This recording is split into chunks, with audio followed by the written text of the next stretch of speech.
রিজিক নিয়ে আপনি চিন্তা করবেন। আপনার কপালে তকদিরে যা আছে আপনি তাই পাবেন। শুধু একটু চেষ্টা করে যান।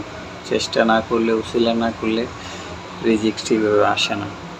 আপনি একটা কথা চিন্তা করেন, একটা কথা ভাবেন, দেখেন পৃথিবীতে, দুনিয়াতে আল্লাহ কতগুলা প্রাণী মাখলুকাত সৃষ্টি করে। তারা তো রিজিকের জন্য মারামারি করে না, কাটাকাটি করে না, রিজিকের জন্য চিন্তা করে না।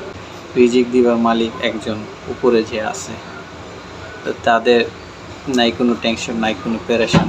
শুধু একটাই জাতি, এক আশরাফুল মাখলুকাত, সেটা হলো আল্লাহর সৃষ্ট জীব মানুষ।